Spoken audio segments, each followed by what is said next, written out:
नमस्कार, जय श्री राम, जय गौ माता, जय भारत माता। ठंड बहुत है, आशा है आप लोग बढ़िया स्वस्थ होंगे, आनंद से होंगे। आडंबर मुक्त सनातनी चैनल में आप सबका बहुत बहुत स्वागत है। अभी हाल ही में चैनल बनाया है, अभी ये शायद दूसरा या तीसरा वीडियो ही अपलोड करूँगा। रात्रि में इस वीडियो को बना रहा हूँ।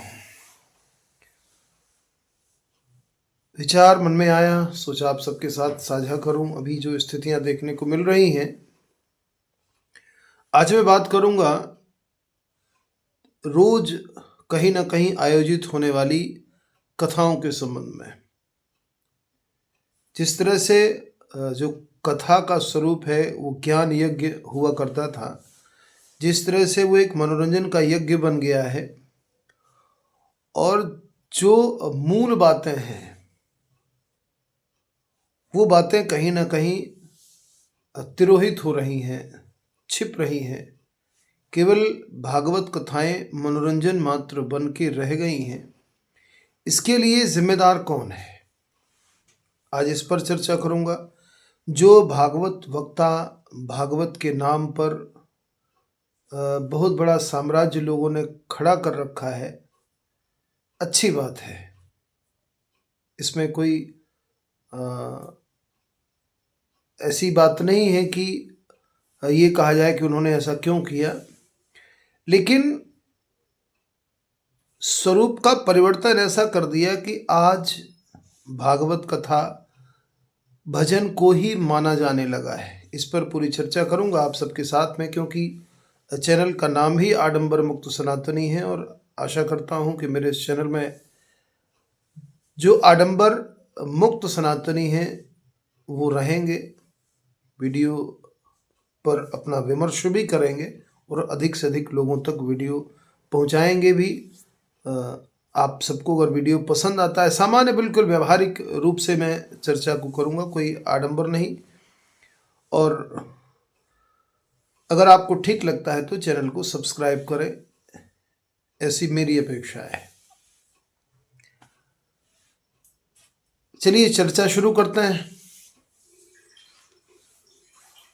जिस तरह से कथाएं हो रही हैं, रोज कथाओं का आयोजन हो रहा है। अभी हाल ही में मेरे आसपास भी कथाएं हुई। चूँकि मैं भी एक कथा वक्ता हूँ, तो जो मर्यादाएं होती हैं एक कथा पर बैठ करके कथा करने की, वो भी संतों के मुख से सुनी हैं, और प्रयास करता हूँ कि उसका अधिक से अधिक पालन भी करूँ। कथाओं के वीडियोस को अपने भक्ति नवनीत चैनल में अपडेट करता हूँ। जिस तरह से कथाएं विकृत हो रही हैं मनोरंजन के नाम पे, आप भागवत सुनने जाएं तो ज्ञान की चर्चा बिल्कुल ना के बराबर, इतना उथला स्तर कथाओं का कर दिया कि केवल कथाएं एक भजन से दूसरे भजन तक पहुंचने का एक माध्यम मात्र बन गई हैं। कई कथाएं मैंने सुनी। संगीत का पूरा आडंबर रहेगा, ठीक है, सबको रोजगार मिल रहा है, ये बहुत अच्छी बात है। लेकिन इतना स्मरण रखना चाहिए, इतना ध्यान रखना चाहिए कि कथाओं के मूल में जो उद्देश्य है वो उद्देश्य चूके ना, खत्म ना हो।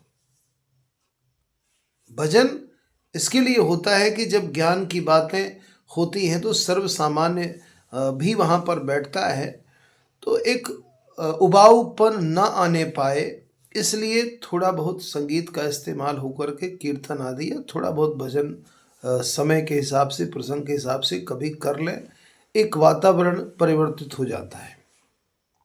लेकिन अभी जो देखने में आ रहा है, अच्छा वक्ता कौन? जिसने भजनें खूब गाई हों। बुरा लगेगा बहुत सारे लोगों को, और कमेंट में बिल्कुल खुला रखूंगा, कमेंट का सेक्शन बिल्कुल खुला रहेगा, और आप निश्चिंत होकर के अपना कमेंट कर सकते हैं। तो वक्ता और गायक दोनों में फर्क करना पड़ेगा। वक्ता कौन? जो कथा के मूल स्वरूप को दृष्टांत देकर के लोगों तक पहुंचाए। एक बात, ये बिल्कुल व्यवहारिक बात है। यद्यपि अगर हम कथा वक्ता पर जाएं तो कई मर्यादाएं हैं। कोई महिला कथा कर रही है या नहीं कर रही है, इस पर बहुत ज़्यादा मैं डिस्कशन नहीं करता, इस पर बहुत ज़्यादा विचार भी नहीं करता। यद्यपि शास्त्रों में कई कारणों से प्रतिबंधित है, कई कारणों से। वो आंतरिक कारण है, आप सब उनको अनुभव कर सकते हैं, जान सकते हैं। पुरुषों के लिए भी मर्यादाएं हैं, पर अभी जो देखने को आ रहा है कि प्रायः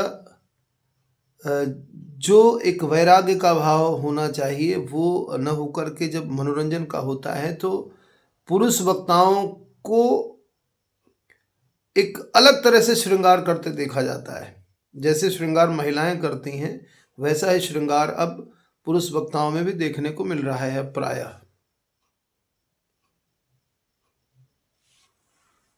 जिन बातों पर गौर करना चाहिए, जिन बातों पर ध्यान देना चाहिए, उन बातों पर भागवत में स्पष्टतया क्षौर कर्म प्रतिबंधित है। 7 दिन अगर आप कथा कर रहे हैं तो दाढ़ी आदि बनाना, बाल आदि बनाना एक क्षौर कर्म कहलाता है। ये प्रतिबंधित है, नहीं करना है, ये बिल्कुल मना किया हुआ है। भाई क्या करना और क्या नहीं करना, इस बात की पूरी चर्चा है।